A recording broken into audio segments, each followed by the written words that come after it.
Hello everyone, आज के video में साइकोलॉजी पेपर 2 टॉप 30 क्वेश्चन देखेंगे जो कि आपके बीपीएससी 3.0 और स्टेट 2024 के लिए काफ़ी ज़्यादा महत्वपूर्ण है।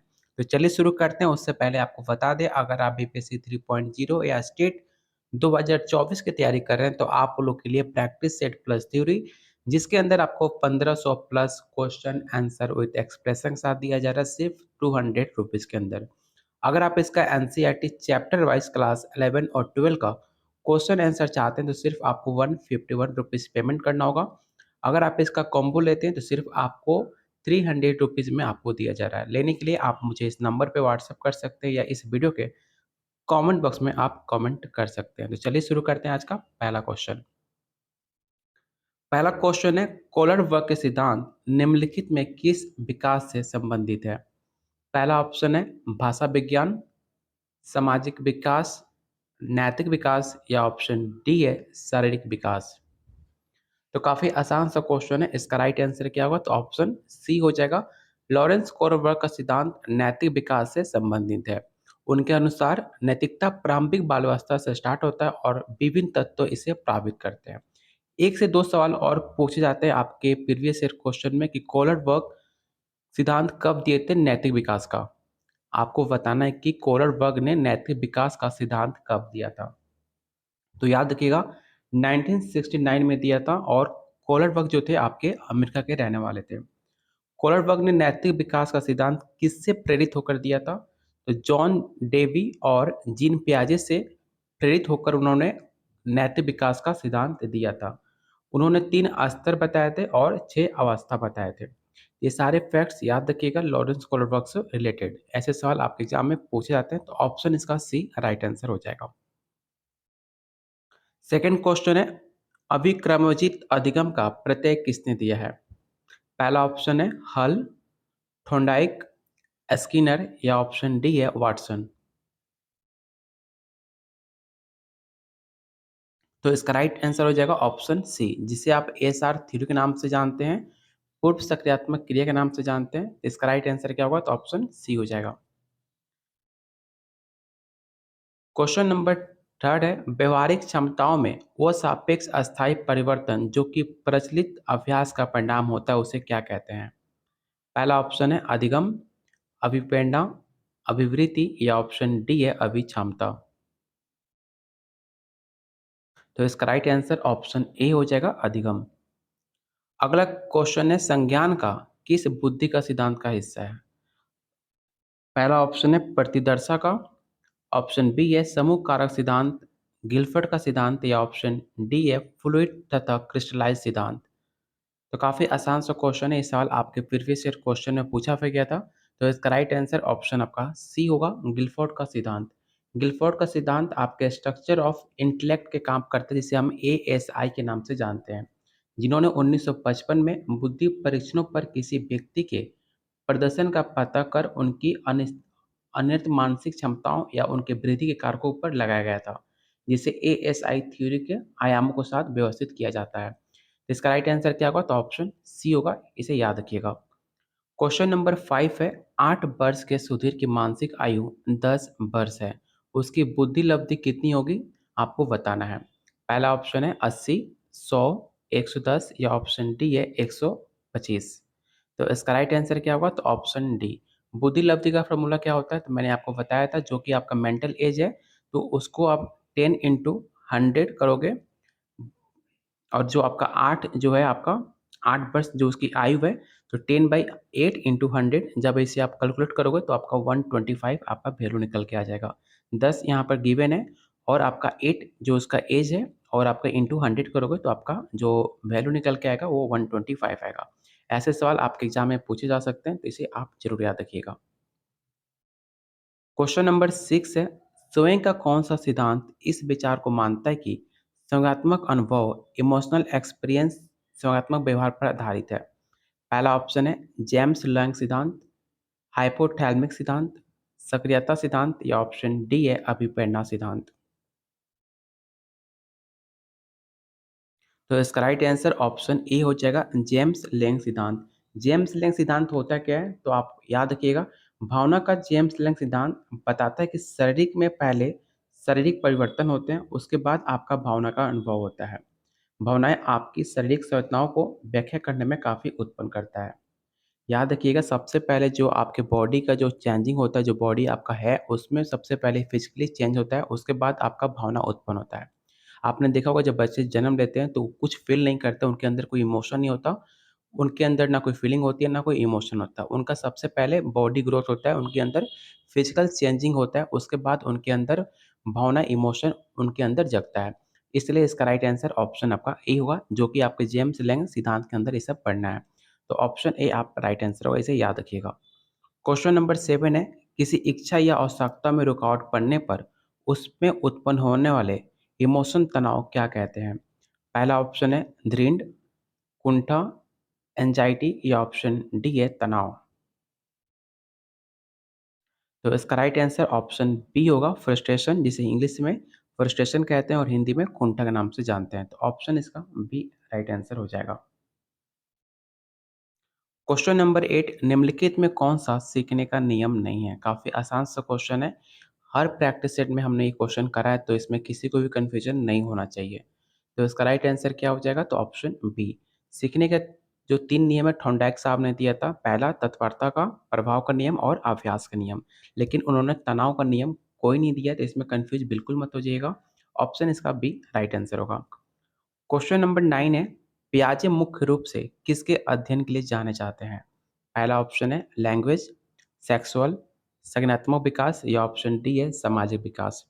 लैंग्वेज के लिए आपके चोमस्की साहब को जाना जाता है, ठीक है? सेक्सुअल के लिए आपके फ्रॉइड को जाना जाता है। संज्ञानात्मक विकास के लिए आपको पियाजे और सामाजिक विकास के लिए आप बोल सकते हो सामाजिक विकास सिद्धांत किसने दिया था? सामाजिक विकास वलेव वागेट्स्की बोल सकते हो, ठीक है? तो इसका राइट आंसर क्या होगा? तो ऑप्शन आपका सी राइट आंसर होगा। क्वेश्चन नंबर 10 है, जब मानव शरीर के एक भाग को दिए गए परीक्षण का अंतरण दूसरे भाग में हो जाता है, उसे क्या कहते हैं? तो उसको हम द्विपाक्षिक अंतरण कहते हैं। तो ऑप्शन इसका सी राइट आंसर होगा। क्वेश्चन नंबर 11 है, दिए गए प्रांतों को समूह में जो प्राप्त बहुधा सबसे अधिक बार आता है, उसे क्या कहते हैं? चलिए इसका ऑप्शन देख लेते हैं। पहला ऑप्शन है आपका बहुलक, मीन, मीडियन या ऑप्शन डी है मानक विचलन। तो इसका राइट आंसर क्या होगा? तो ऑप्शन ए हो जाएगा मोड। जो नंबर आपका सबसे ज़्यादा आता है, जो जैसे कि अगर यहाँ पे नंबर दिया गया है, तो इसमें जो नंबर आपका मैक्सिमम कौन-सा नंबर ज़्यादा आया, तो आपका 3 जो नंबर है वो आपके मैक्सिमम बार इसमें लिखे गए हैं, जो कि आपका मोड हो जाएगा। इसका राइट आंसर क्या हो जाएगा? तो ऑप्शन ए। अगला क्वेश्चन काफ़ी आसान सा क्वेश्चन है। आपको बताना है कि क्रिया प्रस्तुत अनुकूलन सिद्धांत के प्रतिपादक कौन हैं? पावलोव, स्किनर, थॉर्नडाइक या ऑप्शन डी है कोहलर। तो इसका राइट आंसर क्या होगा? तो इसका राइट आंसर ऑप्शन आपका बी हो जाएगा। स्किनर ने क्रिया प्रस्तुत अनुकूलन का सिद्धांत दिया था, जिसे हम एसआर थ्योरी के नाम से भी जानते हैं और ऑपरेंट कंडीशनिंग थ्योरी के नाम से भी जानते हैं।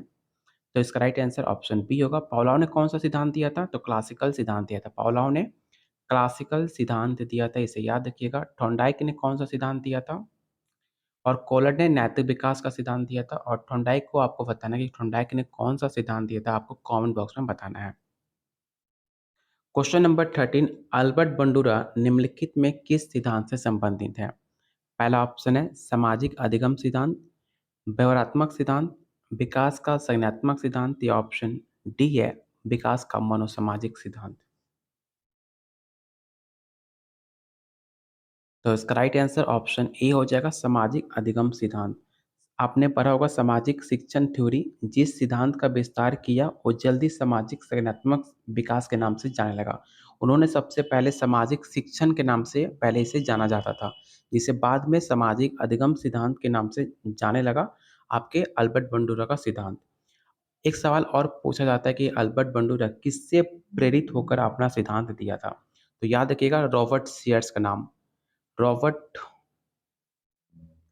सीयर्स, इनसे प्रेरित होकर अल्बर्ट बंडूरा ने अपना सिद्धांत दिया था सामाजिक अधिगम सिद्धांत, जो कि आपके मॉडल पर डिपेंड करता है। एक उन्होंने बेबी डॉल पे अपना प्रयोग किया था, जो कि बच्चे उसको देखकर अपना जो एक्टिविटी है, जो कि वो क्या सीखते हैं, वो उस पे दर्शाया था अपने प्रयोग पर। एक बेबी डॉल पे इन्होंने प्रयोग किया था, इसे भी याद रखिएगा।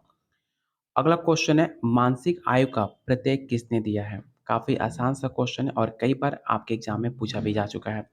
पहला ऑप्शन है बीने साइमन, एस्टर्न, टर्मन या ऑप्शन डी है सिरिल बर्ट। तो इसका राइट आंसर ऑप्शन ए हो जाएगा बीने साइमन। फ्रांस के मनोवैज्ञानिक अल्फ्रेड बीने और थियोडोर साइमन ने मानसिक आयु की अवधारणा को अपनी वृद्धि में परीक्षण में इसमें स्पष्ट किया था। इसे भी याद रखिएगा, ऑप्शन इसका ए राइट आंसर होगा। अगला क्वेश्चन है, टर्मन के अनुसार 90 से 100 बुद्धि लब्धि का बालक क्या माना जाता है? पहला ऑप्शन है मंद बुद्धि, सामान्य बुद्धि, श्रेष्ठ बुद्धि या ऑप्शन डी है क्षीण बुद्धि। तो मैंने कई बार आपको बता चुका हूँ, जिसका जो आईक्यू होता है 85 से लेकर 110 तक, जिसका आईक्यू होता है उसे हम सामान्य बुद्धि के अंतर्गत काउंट करते हैं। ठीक है, इसे याद रखिएगा। और जिसका 130 के ऊपर रहता है उसे अत्यधिक श्रेष्ठ या उसे गिफ्ट चाइल्ड कहते हैं। और जिसका 120 से लेकर 129 होता है उसे हम बहुत श्रेष्ठ के नाम से जानते हैं। और जिसका 110 से 119 हो उसे उच्च सामान्य के नाम से जानते हैं। और जिसका 70 से जिसका 85 से कम हो, ठीक है, 85 से लेकर 70 तक उसको हम बहुत निम्न के नाम से जानते हैं। और जिसका इसके नीचे हो तो उसको अत्यधिक डिसेबिलिटी के नाम से जानते हैं, जिसको दिमाग उनका काफ़ी कम होता है। तो इस ये सारे कुछ फैक्ट्स याद रखिएगा, ऐसे सवाल आपके एग्जाम में पूछे जा सकते हैं। तो इसका राइट आंसर क्या होगा? तो ऑप्शन बी हो जाएगा। अगला क्वेश्चन है, सीखने के संबंध में प्रतिक्रिया सिद्धांत ने पावलोव किस पे प्रयोग किया था? तो आपको पता होगा, कुत्ते पे प्रयोग किया था पावलोव ने, चूहे पे किया था आपके स्किनर साहब ने, मंकी पर किया था कोलरबर्ग ने, और कैट पे किसने प्रयोग किया था? तो कैट पे आपका प्रयोग थॉर्नडाइक ने किया था। ठीक है, तो ऑप्शन इसका राइट आंसर हो जाएगा ऑप्शन बी। अगला क्वेश्चन, सूझ द्वारा सीखने के सिद्धांत प्रतिपादन किसने किया है? बहुत इसमें मैक्सिमम लोग गलती करते हैं थॉर्नडाइक और कॉलर को लेकर। इसमें कन्फ्यूजन होता है सूझ का सिद्धांत, ठीक है, किसने दिया था? तो याद रखिएगा, सूझ सूझ का सिद्धांत आपके कॉलर साहब ने दिया था। और ट्रायल एंड एरर, ठीक है, इसका सिद्धांत आपके थॉर्नडाइक ने दिया था। इसे भी याद रखिएगा। क्वेश्चन नंबर 18 है, कार्य को स्टार्ट करने, जारी रखने और नियमित रखने की प्रक्रिया क्या कहलाती है? अगर आप कोई काम स्टार्ट कर रहे हो, उसको कंटिन्यूटी बनाए रखना, उसको नियमित तौर पे करते रहना, क्या कहलाता है? प्रेरणा, संवेदना, सीखना या ऑप्शन डी या प्रत्यक्षीकरण?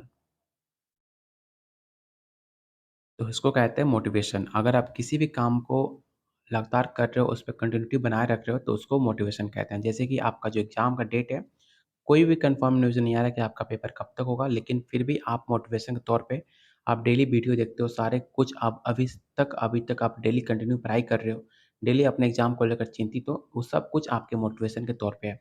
और मैक्सिमम लोग ऐसे हैं जो कि एग्ज़ाम का डेट कन्फर्म नहीं हो रहा है, तो अभी आप चिल कर रहे हो। बहुत लोग मज़े कर रहे हैं क्योंकि एग्ज़ाम का डेट नहीं है, जब एग्ज़ाम का डेट आएगा तो तब से पढ़ना स्टार्ट करेंगे। ऐसे लोगों का सिलेक्शन काफ़ी कम चांस होता है होने का। ऐसे लोगों का किस्मत पे, भरोसे पे उनका सिलेक्शन होता है। लेकिन जो अपने आप को एग्ज़ाम को लेकर खुद को मोटिवेट करके अपनी पढ़ाई को जारी रख रहे हैं, खुद को हर तरफ से अपनी कमी को दूर कर रहे हैं, उनका सिलेक्शन 100% हो जाता है। तो आप लोग बस एग्ज़ाम का टेंशन बिना किए डेली अपनी जो रूटीन है पढ़ने का, उसको फ़ॉलो कीजिए, आपका 100% आपका सिलेक्शन हो जाएगा। सबसे ज़्यादा इम्पोर्टेंट होता है अपना खुद का सेल्फ मोटिवेशन। अगर आप खुद से मोटिवेट हो, दूसरे को मोटिवेट देखकर आप मोटिवेट होगे, तो कुछ टाइम के लिए मोटिवेट हो सकते हो, लेकिन जब आप खुद के अंदर से मोटिवेट हो, तो आपको किसी की ज़रूरत नहीं है मोटिवेशन की, आप खुद ही मोटिवेशन हो सकते हो। तो इसका राइट आंसर ऑप्शन ए होगा। क्वेश्चन नंबर 19 है, विस्मृति कम करने का उपाय क्या है? पहला ऑप्शन है सीखने में कमी, सीखने की त्रुटिपूर्ण विधि, पाठन की पुनरावृत्ति या ऑप्शन डी है स्मरण करने में कम ध्यान देना। तो इसका राइट आंसर क्या होगा? तो ऑप्शन सी आपका राइट आंसर हो जाएगा। क्वेश्चन नंबर 20 है, एंगर और फियर किस प्रकार का है? तो काफ़ी आसान सा क्वेश्चन है। जो आपका एंगर है, जो आपका लव है, जो आपका इमोशन है, ये सब कुछ आपके इमोशन के अंतर्गत आता है। ठीक है, तो इसका राइट आंसर ऑप्शन आपका बी हो जाएगा। क्वेश्चन नंबर 21, दूसरे व्यक्ति से भाव व्यवहार की नकल क्या कहलाती है? मतलब कि अगर आप दूसरे व्यक्ति को देख रहे हो और उसका कुछ नकल कर रहे हो, तो उसे हम क्या कहेंगे? पहला ऑप्शन है सीखना, अनुकरण, कल्पना या ऑप्शन डी है चिंतन। तो इसका राइट आंसर ऑप्शन आपका बी हो जाएगा, उसे हम अनुकरण कहते हैं। जब एक व्यक्ति को दूसरे व्यक्ति से हम कुछ सीखते हैं, उसे अनुकरण के नाम से जानते हैं। ठीक है? जिसमें आपके बंडूरा साहब ने ये भी इसी के बारे में बताया था कि जो हम समाज में देखते हैं, जो बेबी डॉल जो करती है, तो वैसे बच्चे उसका अनुकरण करते हैं। तो इसका राइट आंसर ऑप्शन बी होगा। क्वेश्चन नंबर 22, यदि पूर्व ज्ञान अनुभव नए प्रकार के सीखने में सहायता करते हैं, उसे क्या कहते हैं? तो उसे हम सकारात्मक परीक्षण स्नातक कहते हैं, मतलब पॉजिटिव ट्रांसफर कहते हैं, जो कि आपके पुराना कोई एक्सपीरियंस है। जैसे कि अगर आपने पहले साइकोलॉजी में या फिर आपने सीडीपी पढ़ा होगा, ठीक है? सीडीपी अगर आपने बीएड में या फिर डीएलएड में पढ़ा है और जाकर आपने साइकोलॉजी पढ़ा होगा 11 आपके ने ग्रेजुएशन में या फिर आपने बीएड में, तो आपको मदद मिली होगी आपको सीडीपी को साइकोलॉजी में, क्योंकि मुझे लगता है कि सीडीपी जो है आपका थोड़ा-सा नॉर्मल हो जाता है और आप जब साइकोलॉजी पढ़ते हो तो आपका हाई थोड़ा-सा लेवल बढ़ जाता है साइकोलॉजी में। लेकिन दोनों का कांसेप्ट काफ़ी हद तक सिमिलर है, ये मेरा ओपिनियन है, क्योंकि मैंने सीडीपी और साइकोलॉजी को अगर डिफरेंट देखता हूँ तो सीडीपी थोड़ा आपका लोअर टू मॉडरेट है और मॉडरेट टू हायर आपके साइकोलॉजी में देखने को मिलता है, जो कि आपका एक पॉजिटिव ट्रांसफर कहा जाता है। तो इसका राइट आंसर ऑप्शन बी होगा। क्वेश्चन नंबर 23 है, सीखी हुई बात को स्मरण करने या पुनः स्मरण करने में असफलता को क्या कहते हैं?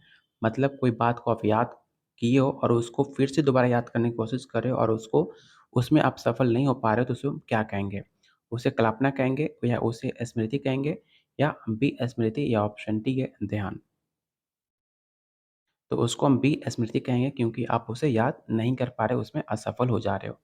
तो अगला क्वेश्चन है, बाटिया बैटरी का प्रयोग निम्नलिखित में किसके मापन हेतु किया जाता है? ये सवाल आपके प्रीवियस ईयर क्वेश्चन का पूछा हुआ सवाल है, इसे ध्यान से सुनना और याद रखना कि भाटिया बैटरी का प्रयोग किस मापन के लिए हम करते हैं। पहला ऑप्शन है पर्सनालिटी, इंटरेस्ट, बुद्धि या ऑप्शन डी है अभिक्षमता।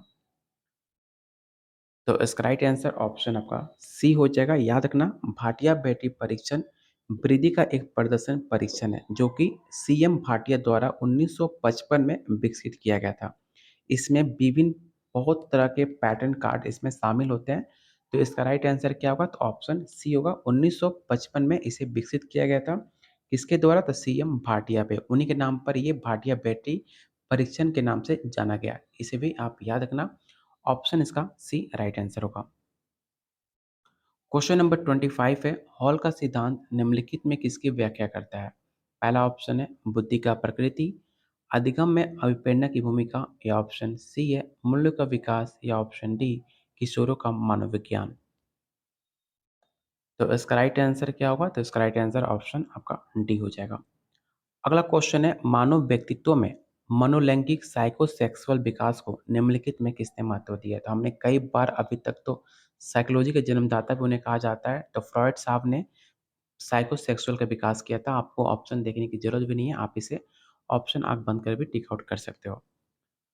क्वेश्चन नंबर 27 है, मनोविज्ञान का प्रथम प्रयोगशाला किसने स्थापित किया? ये सवाल आपके प्रीवियस ईयर क्वेश्चन में पूछा गया था और मैंने आपको कई बार बता भी चुका हूँ कि मनोविज्ञान में प्रथम प्रयोगशाला आपके डब्ल्यू वुंट ने किया था, इसे भी याद रखिएगा। ऑप्शन इसका ए राइट आंसर होगा। क्वेश्चन नंबर 21, गेस्टाल्ट मनोविज्ञान की अर्धसाल आधारशिला किसने रखी? पहला ऑप्शन है फ्रांज, मैक्स वर्दिमर, एडगर रूबिन या ऑप्शन डी है कॉट लेविन। तो याद रखिएगा, मैक्स वर्दिमर का नाम, जिन्होंने गेस्टाल्ट मनोविज्ञान की आधारशिला रखी। बाद में इसमें आपके थॉर्नडाइक साहब जाकर इसमें मिलते हैं और उन्होंने भी कुछ सिद्धांत में काम किया था। तो इसका राइट आंसर ऑप्शन आपका बी होगा। संघनन सिद्धांत निम्नलिखित में किससे संबंधित है? पहला ऑप्शन है अधिगम से, अभिप्रेरणा से, मेमोरी से या ऑप्शन डी है क्रिएटिविटी से। तो इसका राइट आंसर ऑप्शन आपका सी होगा। और आज का लास्ट क्वेश्चन आपको बताना है कि क्षेत्र सिद्धांत निम्नलिखित में किस वर्ग का योगदान है? पहला ऑप्शन है व्यवहारवादियों का, संरचनावादियों का, मनोविश्लेषण का या ऑप्शन डी है गेस्टवादियों का। तो इसका राइट आंसर ऑप्शन डी होगा। इसे याद रखना, ये सवाल काफ़ी इंपॉर्टेंट है आपके एग्जाम के लिए। उम्मीद करता हूँ आज का वीडियो आपको काफ़ी पसंद आया होगा, तो प्लीज़ वीडियो को लाइक और शेयर जरूर कर दीजिएगा। अगर आप इसका प्रैक्टिस सेट और नोट्स लेना चाहते हैं तो सिर्फ आपको 300 रुपीज़ में दिया जा रहा है। जब तक आपका पेपर नहीं हो जाता, तो जितने भी आपके यूट्यूब पे वीडियो आएँगे, सारा पीडीएफ आपको शेयर किया जाएगा, जिसमें आपको 2500 plus question answer with expression के साथ दिया जा रहा है। लेने के लिए आप मुझे इस नंबर पे व्हाट्सएप कर सकते हैं।